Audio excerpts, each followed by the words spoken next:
Welcome back to my channel, where we uncover the forgotten corners of the past. Today, I'm taking you into a story about a love that defied death, a grief that rewrote reality, and the chilling secret hidden inside a sealed room in 1904 Missouri that you might have never heard before. A mystery buried in the dust of time, a truth that will send shivers down your spine. But before we embark on this journey, take a moment to let me know, where are you listening to this story from? That helps me understand how far these secrets have traveled, and if this story truly captivates you, if it makes you ponder. Don't hesitate to give me a like and subscribe to the channel to keep me going. Together, we'll explore the darkest pages of history, and you won't want to miss a thing. In the autumn of 1904, in the forgotten folds of Missouri's Ozark Highlands, a story began to unravel, not with a shout, but with the whisper of cold air where it did not belong. This was the town of Havenwood, a place carved from limestone and suspicion, a community built on the quiet architecture of unspoken rules. Here, privacy was a currency more valuable than gold, and silence was the mortar that held its stones together. Secrets were not so much kept as they were allowed to exist, breathing in the shadows of polite society, tended to by averted gazes and conversations that died whenever a stranger approached. But some secrets, like living things, grow too large for the shadows that contain them. Some fester, poisoning the soil from which they sprang. And some, given enough time and darkness and devotion, develop a chilling life of their own. At the edge of town, atop a hill that caught the last of the evening sun like a final, bloody wound, stood the Winter Estate. It was a grand two-story Victorian house, a masterpiece of Gothic Revival architecture with sharp gables that clawed at the sky and ornate trim that resembled skeletal lace. A decade ago, it had been the town's proudest jewel, a testament to the wealth and singular vision of its owner. But for over a year, it had become its most unsettling mystery. The seasons changed around it, but the house remained locked in a perpetual, silent winter. The gardens, once famous for their vibrant roses, were now a chaotic riot of weeds and thorns, nature's unruly reclamation of a place abandoned by care. The paint, once a pristine white, peeled in long, curling strips like sunburned skin, revealing the gray, weary wood beneath. The house looked neglected, abandoned, yet it was not, for in the heart of that house, a single room on the second floor remained sealed. The heavy oak door was locked, its ornate brass keyhole meticulously and completely plugged with hardened, blackened wax from the outside. The windows were even more forbidding, boarded shut from the inside with thick, unforgiving oak planks, the hammer marks still visible in the wood. This was a seal not meant to keep intruders out, but to keep something or someone in. This was the home of Adelaide Winter, a widow whose beauty was once the subject of clumsy, heartfelt local poetry, and whose grief had now become the subject of fearful speculation.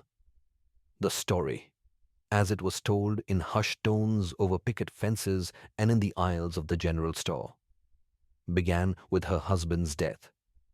But the truth, the real, terrifying truth, began with the silence that followed, a silence so profound, so complete, it seemed to possess a physical weight, absorbing all sound, all light, all life from the world around it. It was a silence that held a secret, a vigil for a love that refused to die. And soon, the house itself would begin to speak. Havenwood's silence was a carefully cultivated crop, sown in generations of hardship and watered with a deep-seated mistrust of outsiders. The town existed in a state of willful ignorance, a social contract that protected the community from the discomfort of truths they did not wish to face. This was especially true when it came to the town's more prominent families. The Winter family had money, they had history, and therefore their tragedies were their own sacred, untouchable property. Elias Winter had been an architect and an inventor, a man simultaneously brilliant and deeply troubled, fascinated by permanence and pathologically terrified of decay. He read not just engineering texts, but the leather-bound volumes on esoteric sciences, treatises on anatomy from the Renaissance, early theories of chemical preservation, and philosophical texts that debated the separation of soul and body. He saw the natural world not as a cycle of life, but as a relentless engine of dissolution, an enemy to be conquered through science and will. And he loved his wife, Adelaide, with a devotion that was both beautiful and, as the town's more observant matrons noted, deeply possessive. In her, he saw the ultimate antithesis to decay, perfect, timeless beauty. He saw her not as a partner, but as his finest creation, a delicate porcelain figure to be sheltered from the world's harshness within the walls of the fortress he had built for her. He once told the town pastor, during a rare moment of candor, "God's work is flawed, Reverend. It is temporary.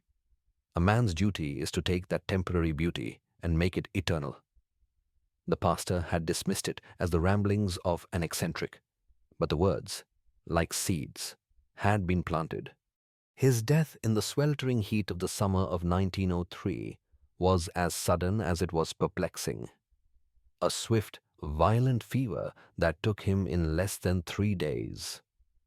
The old town physician, Dr. Albright, a man more comfortable with setting bones than diagnosing complex ailments, found his medical knowledge useless. Elias's body had burned with a heat that seemed unnatural, and in his final hours, he had spoken not to his wife, but to the walls of his study, whispering of the final experiment and the need for absolute stillness. Dr. Albright's notes were vague, a testament to his own confusion, diagnosing the cause of death as a malignant miasma of the blood, a term that was more poetry than medicine. There was no autopsy. Adelaide had refused it with a quiet finality that left no room for argument.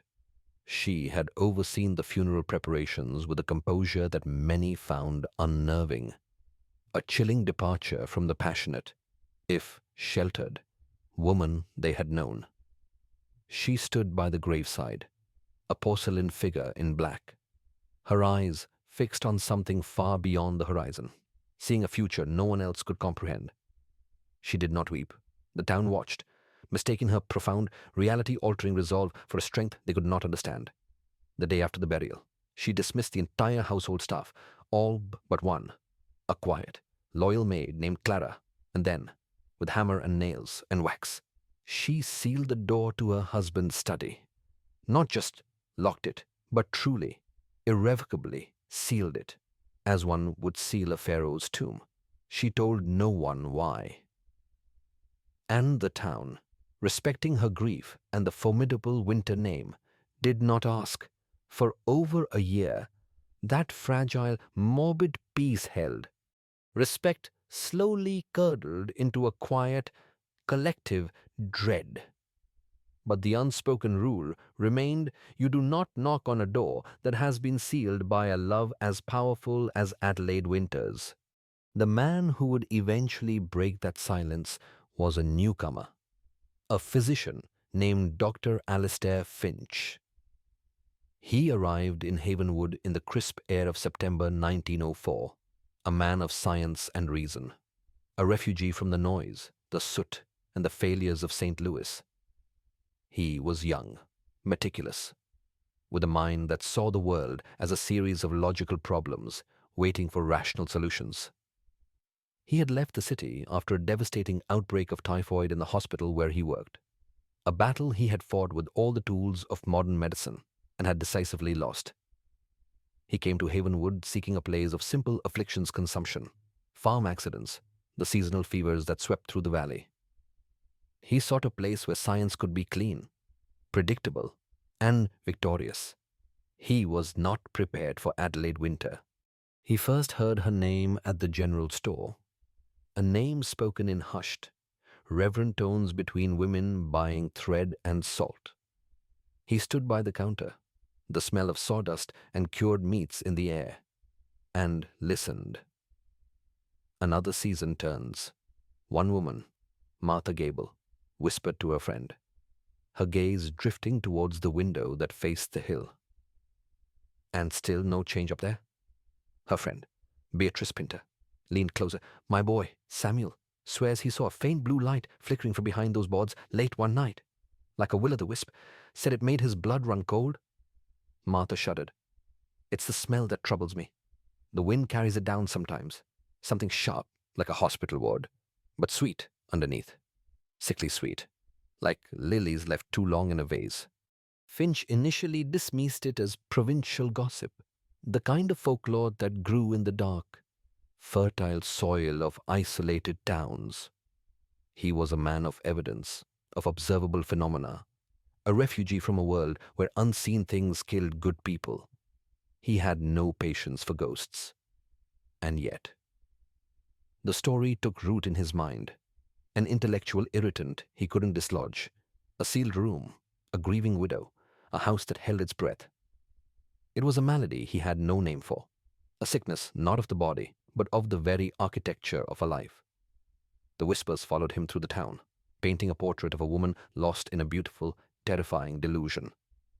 These fragments of gossip were symptoms, and his recent experience in St. Louis had taught him that symptoms, when ignored, always led to a crisis.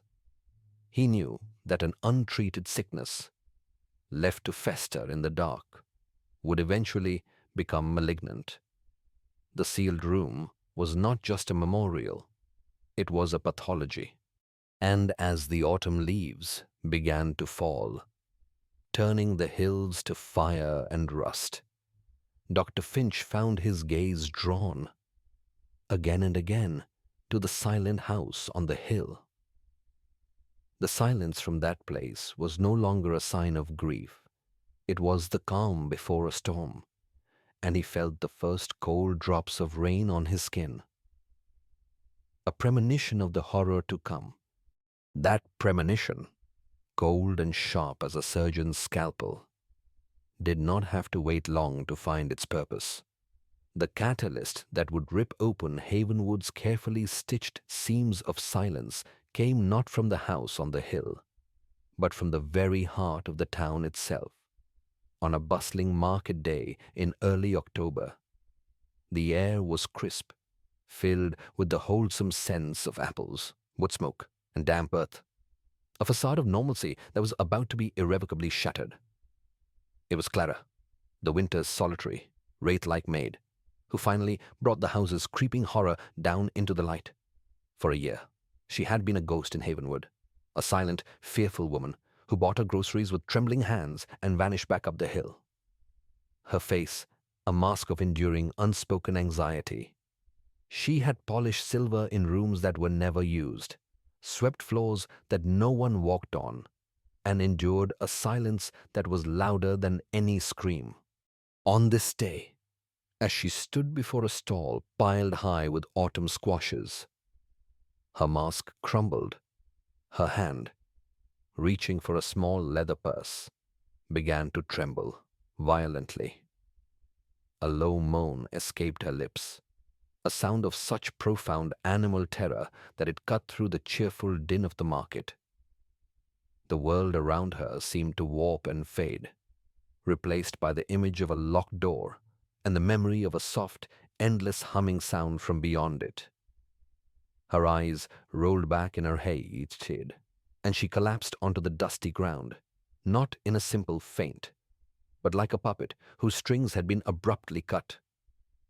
Her breathing was shallow, her skin as pale and clammy as grave clay. Dr. Finch was summoned. He found Clara laid out on a cot in the cluttered back room of the general store, the mundane scent of pickles and coffee beans mingling with the unmistakable, acrid odor of pure fear. As he worked to stabilize her, administering smelling salts and checking the weak flutter of her pulse. She began to speak. Her words were not the incoherent ramblings of a fainting spell.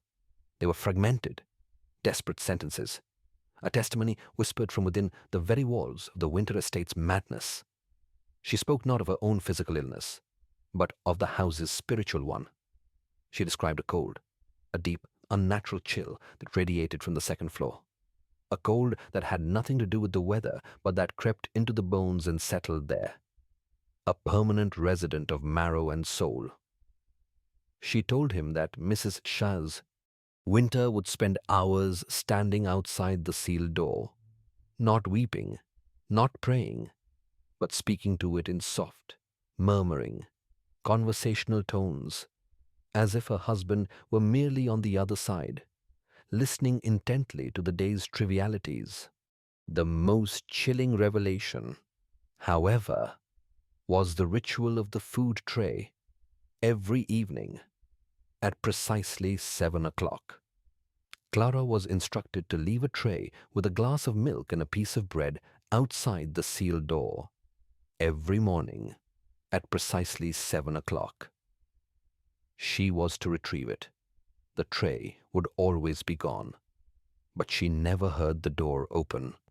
In a year of silent servitude, she had never once heard the sound of a latch turning, of hinges creaking, of footsteps on the floorboards. She never heard a single sound from within. It was. She sobbed, her body racked with tremors, as if the offering was taken by a ghost. Finch listened, his scientific skepticism being systematically dismantled by the genuine. Primal terror in the old woman's eyes.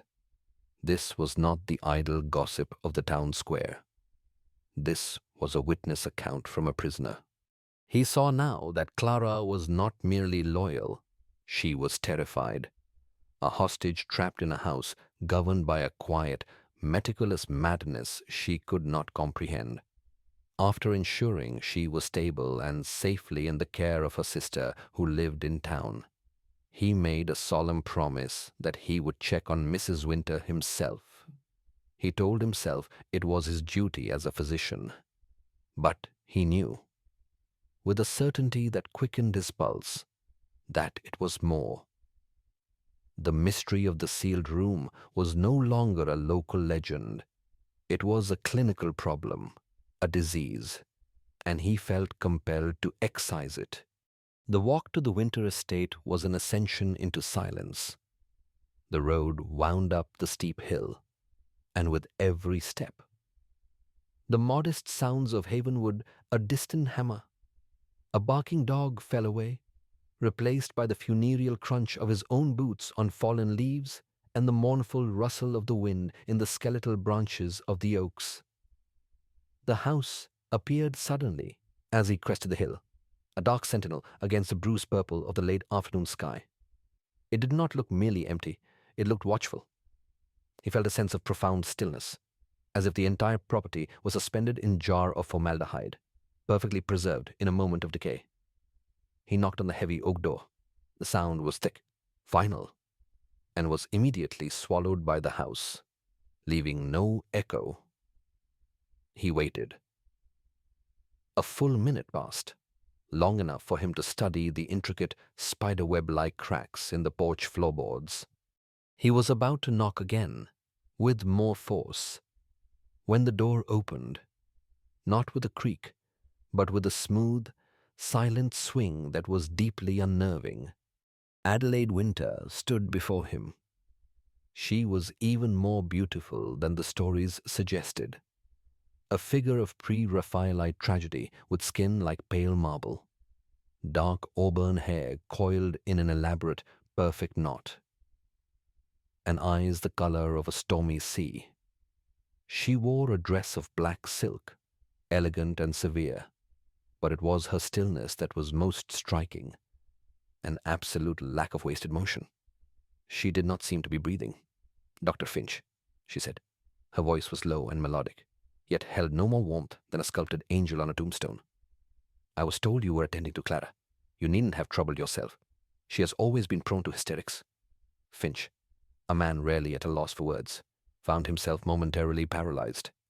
his carefully prepared speech dissolving in the face of her glacial composure. Adelaide's calm was not a facade. It was a fortress. He explained his concern, for her as well as for the maid, speaking of the importance of fresh air, of social contact, of allowing the mind to heal. He chose his words carefully, the language of a physician, logical and compassionate. She listened, her head tilted slightly, a faint, unreadable smile playing on her lips. The smile of someone listening to a child explain a world they cannot possibly understand. Grief is a private matter, doctor, she said, her tone gentle but utterly firm. A conversation between oneself and God. I find I have all the company I require. She did not invite him in. He stood on the porch, a visitor held at an invisible threshold, the dying autumn light behind him and the cold, immaculate darkness of the foyer before him. The air that drifted out was the very scent Clara had described, the cloying sweetness of wilting lilies layered over something medicinal, antiseptic, the smell of a sickness being chemically arrested. He noted that the grand gilt-frame mirror on the foyer wall was draped in black crepe, as were all the others he could glimpse in the adjoining parlor. It was an old mourning custom, but one usually abandoned after a few weeks. For Adelaide, it seemed the mourning had never ended. It had become the very atmosphere and wallpaper of her home. He decided to press, to ask about the sealed room directly, framing it as a clinical concern about ventilation, about the risk of mold and disease in stagnant air. For the first time, a flicker of something annoyance, perhaps. Or was it a deeper, more primal fear crossed her face? Her voice dropped a register, losing its melodic quality and taking on a sharp, protective edge. My husband's work is of a delicate nature. It requires absolute solitude, she said, her eyes meeting his with a force that felt physical. He is not to be disturbed. He has finally found the peace and stillness he always sought. The use of the present tense was so deliberate, so certain. It sent a chill down Finch's spine that had nothing to do with the autumn air. He left the estate deeply unsettled, his mind reeling. Adelaide Winter was not, in his clinical estimation, hysterical or mad in any conventional sense. She was lucid, intelligent, and utterly in command of herself.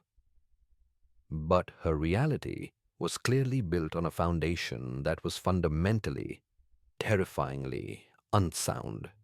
She was the high priestess of a meticulously constructed delusion, and the sealed room was her holy of holies.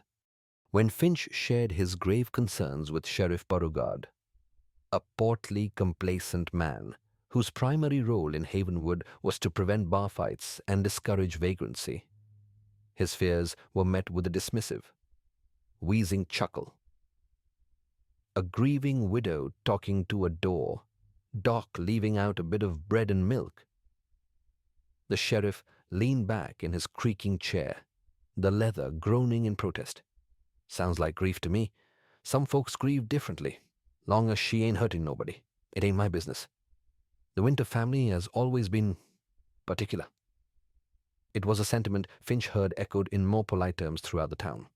A collective agreement to look the other way. This wasn't just privacy. It was a conspiracy of silence, a social contract that valued quiet appearances over uncomfortable truths.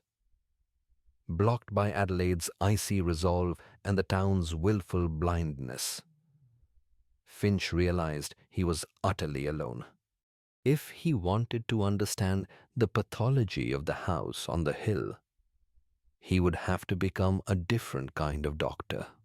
He would have to perform an autopsy on the past, driven now by a mixture of professional duty and a morbid curiosity that had become a burning obsession. Finch began his own quiet investigation. He started at the dusty town library, a repository of local history that smelled of decaying paper and forgotten time. He spent hours poring over old newspapers from the previous year, searching for any detail about Elias Winter's sudden death says. The obituary was brief, praising his architectural contributions and his profound devotion to his wife. But it was a small article in the society pages, published a week after the funeral. That made the hairs on his arms stand on end. It was a public note of thanks from Adelaide to the community. It ended with a strange, almost coded paragraph. Though he has left our sight, his vital work continues. He has merely entered a period of necessary quiet, a great and final experiment in the conquest of dissolution. We must all respect his wish for stillness. At the time, it had been interpreted as a poetic, if eccentric, expression of grief. Now, to Finch, it read like a chilling mission statement.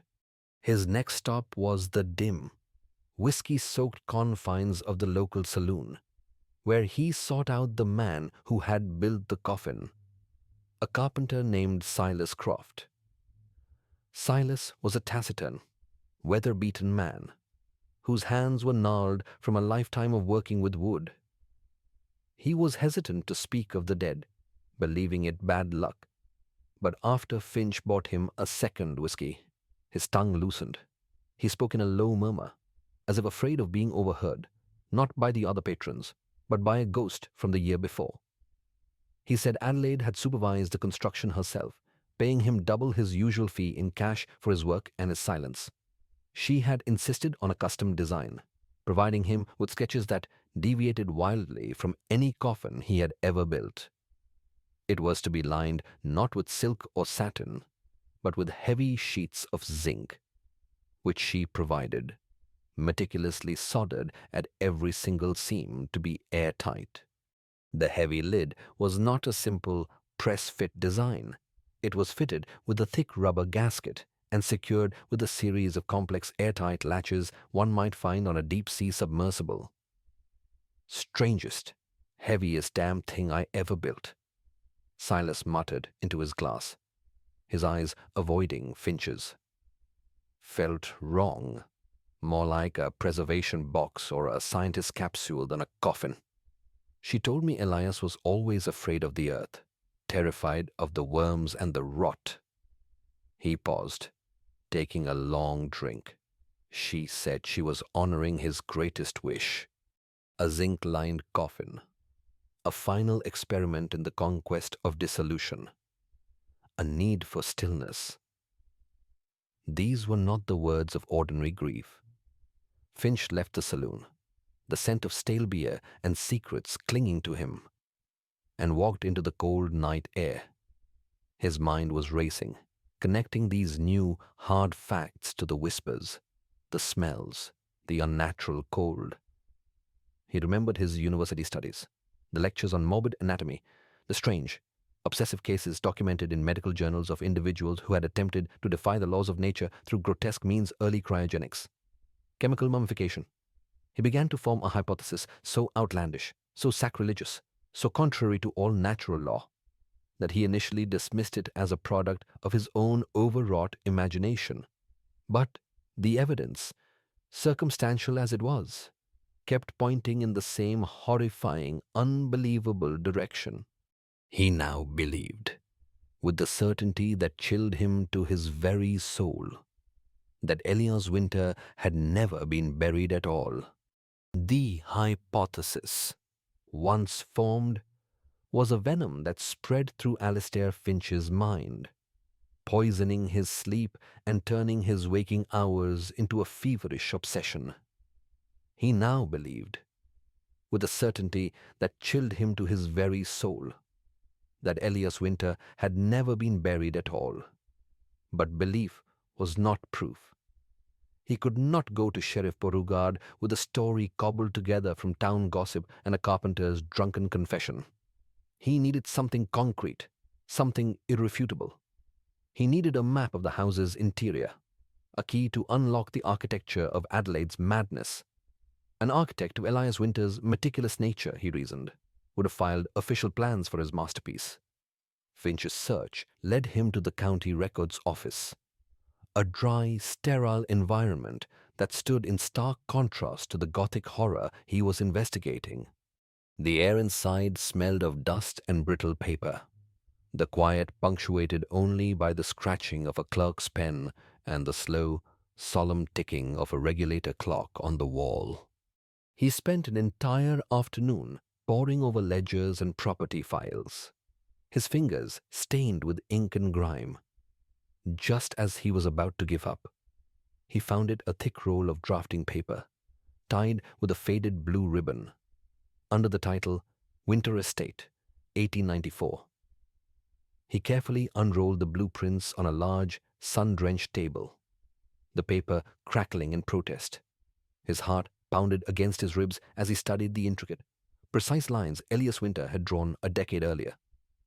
He traced the layout of the second floor, his finger moving past bedrooms and sitting areas until it rested on the large room at the end of the main hall, labeled simply Study and Laboratory. It had only one entrance from the hall, the very door that was now sealed. But then, as his eyes scanned the adjoining library, he saw it. A small secondary door, its location marked with a dotted line, concealed behind a large built-in bookshelf. It was labeled Private Passage. It was a long shot. The door might have been removed during construction or permanently blocked since, but it was his only chance. It was the irrefutable evidence he needed not just of a secret, but of a premeditated design for concealment. This wasn't a feature born of grief. It was a feature built for a purpose, waiting for a secret to inhabit it. The night he chose for his trespass was moonless and starless, a thick blanket of clouds smothering the sky. A storm was brewing in the west, the air thick with the smell of rain and ozone. It was the perfect cover. He approached the Winter Estate from the rear, moving through the overgrown, thorny gardens like a thief. His medical bag now carrying not instruments of healing, but a pry bar and a pocket knife. The house was a dark, hulking silhouette against the bruised grey sky. Only one window was lit Adelaide's bedroom on the ground floor, a soft, golden rectangle in the vast, oppressive darkness. He found the library window he had marked on the plans. It was latched, but the wood of the frame was old and soft. Using his thin pocket knife, he worked the latch open with a soft, metallic click that sounded like a gunshot in the profound silence. He slipped inside, his boots silent on the thick Persian rug. The air in the house was colder than it was outside, and it carried that same sweet, chemical odor, stronger now, more cloying. The library was a cavern of shadows, the towering bookshelves like dark, silent cliffs. He could hear the faint, rhythmic ticking of a grandfather clock in the hall, a lonely, mechanical heartbeat in a dead house. He felt like a profaner, a trespasser in a place of profound and terrible worship. The house itself seemed to be watching him, its silence a form of judgment. He found the bookshelf from the architectural plans, a massive oak case filled with leather-bound volumes on engineering, chemistry, and anatomy. He ran his hands along the spines, then along the back panel of the case, feeling for a seam, a latch, a hidden button. Nothing. He was about to give up when his fingers brushed against a small carved wooden rose in the trim. Acting on a hunch, he pressed it. There was a low, grinding sound of wood on wood as a section of the bookshelf swung inward, revealing a narrow, dark opening, the hidden door. The air that flowed out from the passage was intensely cold, a frigid breath that seemed to suck the warmth from his skin. And the smell, it was overwhelming now. Formaldehyde. He recognized it instantly, but mixed with something else, the cloying sweetness of decay. Chemically arrested but not entirely absent. It was the smell of preserved death. His heart hammered against his ribs. He knew with a certainty that chilled him to his very soul that what he was about to find was not just a secret, but a sacrilege. What lay beyond that door was a violation of the laws of God and nature, a monument to a love so powerful it had refused to accept an ending, and, in doing so, had created a horror beyond imagining. He took a deep breath, the foul air stinging his lungs, and stepped into the passage. It was short, no more than 5 feet long, and it ended at another door, this one plain, unadorned, and unlocked. He paused, his hand on the cold brass knob, listening. He could hear a faint humming sound from within the room, a low, mechanical drone, and something else. A voice, Adelaide's voice, soft and crooning, as if singing a lullaby. "Hush now, my love," she was murmuring. "The world is so loud, but in here we are safe. In here it is always winter, always still." Finch felt a wave of nausea. She was in there. He had assumed the room was an empty shrine, visited only in memory. But she was inside, speaking to what? He pushed the door open. The sight that greeted him would be seared into his memory for the rest of his days. A tableau of love and madness that defied all reason. The room was not a study. It was a makeshift mausoleum, a laboratory of grief. The walls were lined with shelves holding glass jars of chemicals. In the center of the room, on a raised marble slab, was the zinc-lined coffin he had heard about. But it was not closed. The heavy lid was propped open, and inside it, lying on a bed of what looked like packed ice and sawdust, was the body of Elas Winter. He was dressed in a fine black suit, his hands folded peacefully on his chest. His skin was pale, waxy, and bore the telltale bluish tint of chemical preservation. Tubes ran from several large glass carboys into the coffin, feeding a slow, steady drip of embalming fluid onto the body.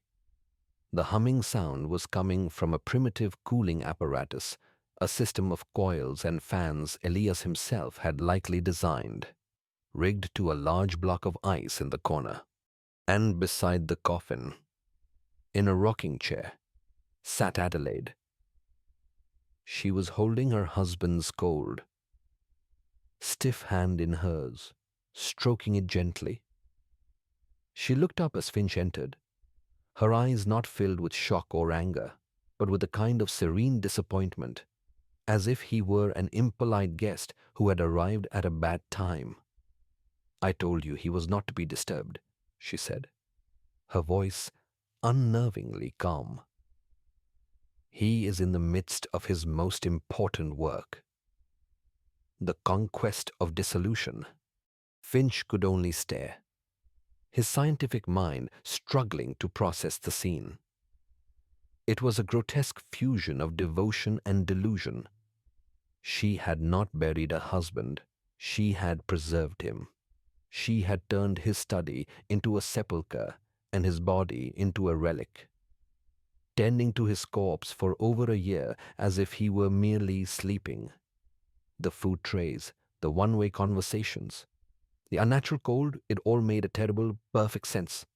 The reality of the situation crashed down on Finch with the force of a physical blow. This was not just a case of prolonged grief. This was psychosis, a complete and total break from reality, nurtured in the isolation of this cold, silent house. The horror of it was absolute. This wasn't a secret to be kept. It was a sickness to be cured, a wound to be lanced. And he knew, with chilling certainty, that he could not handle this alone.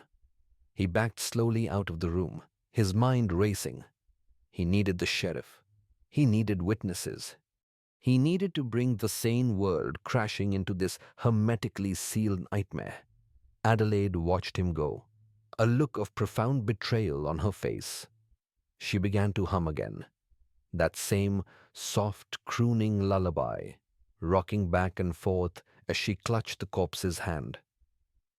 As Finch fled the house, the sound followed him, a melody of madness that was more terrifying than any scream. He ran down the hill, the cold rain, which had finally begun to fall, soaking him to the bone. The image of Elias Winter's preserved face was burned into his vision. He did not stop until he reached the sheriff's office, bursting in breathless and wild-eyed. Sheriff Beauregard, who had been dozing at his desk, looked up in alarm. "Doc, what in God's name?" Finch could barely form the words. "It's Adelaide Winter," he gasped. "The sealed room! You have to come now! You have to see!" He didn't explain further. He didn't need to. The look on his face was enough. The sheriff, for the first time in years, moved with a sense of urgency.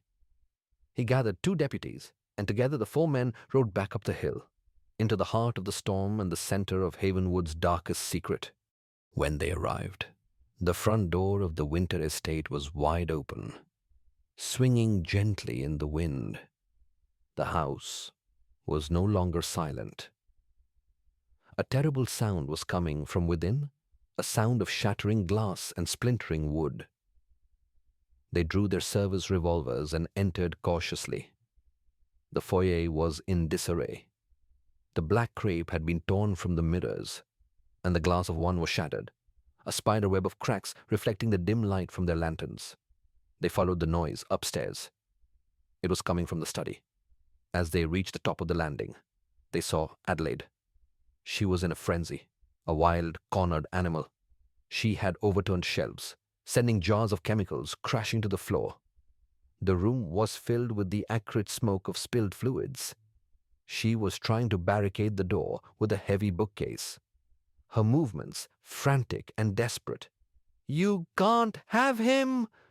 she screamed, her voice raw with hysteria. "He belongs here! He belongs to me!" The serene, composed woman Finch had met was gone, replaced by a vessel of pure, undiluted rage and terror. Her carefully constructed world was being invaded, and she was fighting to protect it with the last of her strength. Sheriff Beauregard tried to reason with her, but she was beyond reason. The confrontation had reached its terrible climax. The deputies moved in. Flanking her, she fought, scratching and biting with a strength born of madness. But she was no match for them. They subdued her, restraining her arms as she collapsed into sobs. Her body racked with tremors. Her fight was over. The silence she had so carefully curated for over a year was shattered forever. With Adelaide restrained, her wild, animalistic sobs echoing through the violated sanctuary, Dr. Alistair Finch and Sheriff Beauregard stepped across the threshold into the heart of the madness. The scene was even more grotesque under the stark, unforgiving light of their lanterns. In the chaos of the struggle, the zinc-lined coffin had been jostled, and the body of Elias Winter had shifted. Its head was lolled to one side at an unnatural, horrifying angle, a silent testament to the failure of his great experiment. The chemical smell was overpowering, a nauseating cocktail of preservation fluids and the faint, sweet odor of incipient putrefaction that had finally, inevitably, begun to win its long war against science and obsession. The ice in the primitive cooling system had melted into a grimy, stagnant pool on the floorboards.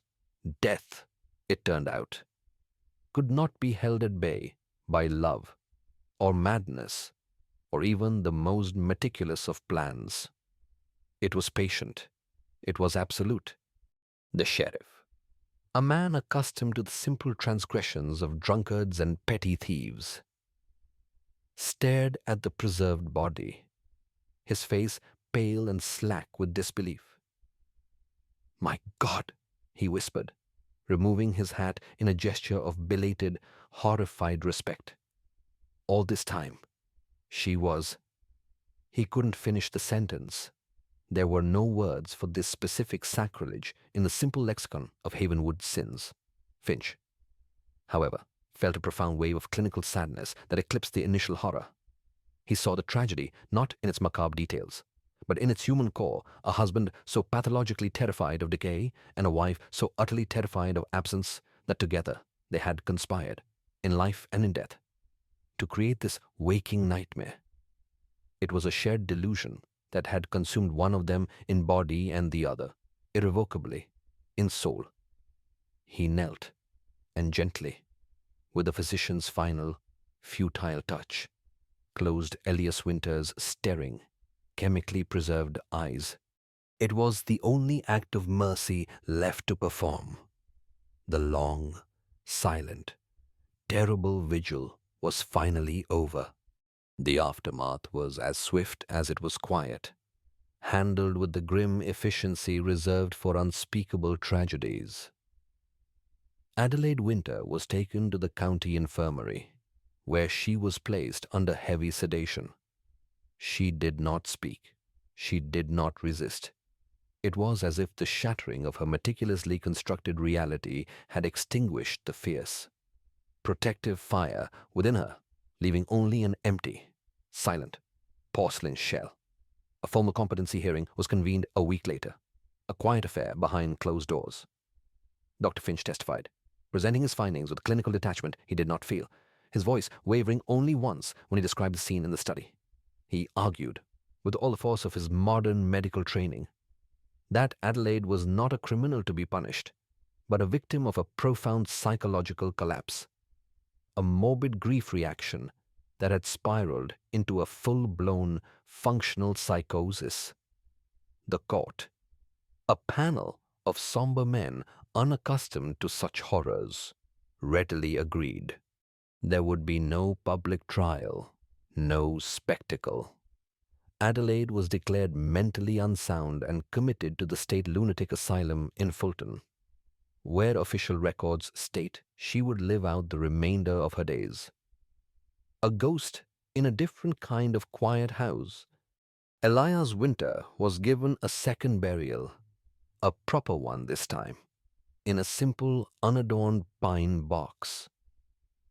He was interred in the cold Missouri earth, next to the empty, waiting plot where he should have been laid to rest over a year earlier.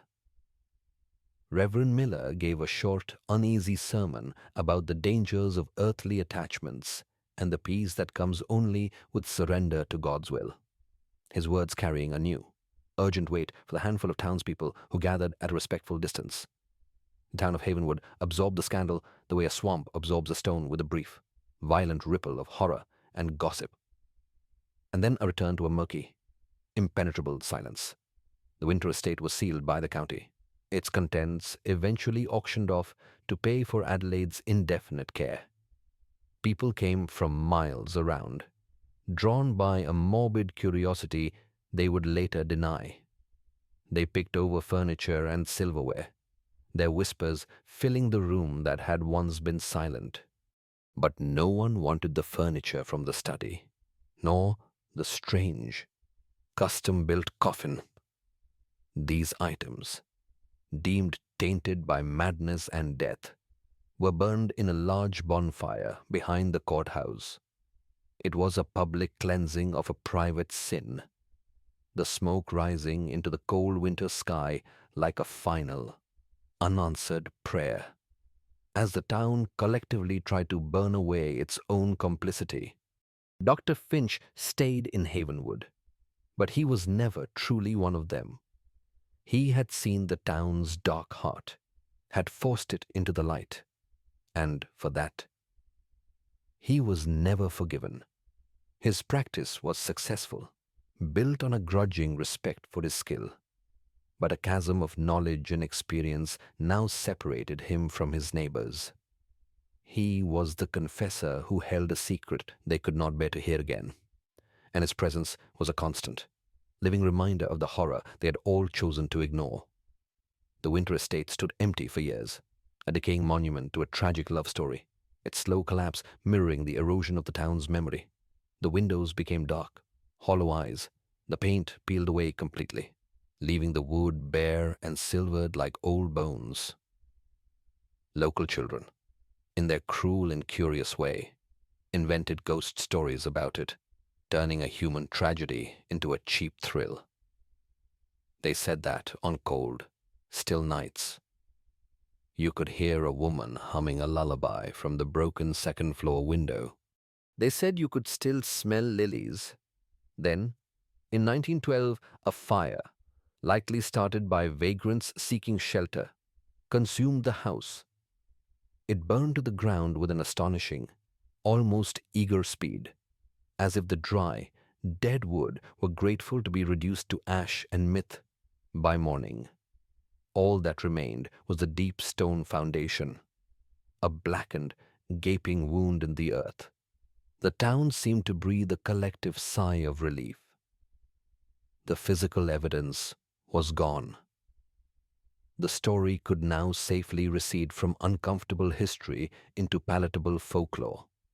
But the truth was never really erased. It lingered, a phantom limb of the town's collective memory, a cautionary tale passed down through generations, a story about a woman who loved a man so much she refused to let him die, and in doing so, destroyed herself. A story about a town that valued a peaceful silence more than a troubled soul. The case of Adelaide Winter is a footnote in the annals of forensic psychology, a bizarre, gothic outlier from a time when the landscape of the human mind was still a dark and unmapped continent. Today, we have names for her condition: complicated grief, delusional disorder, morbid attachment. We have treatments, therapies, interventions that might have saved her. But in 1904, in a place like Havenwood, there was only one word for a woman like her: mad.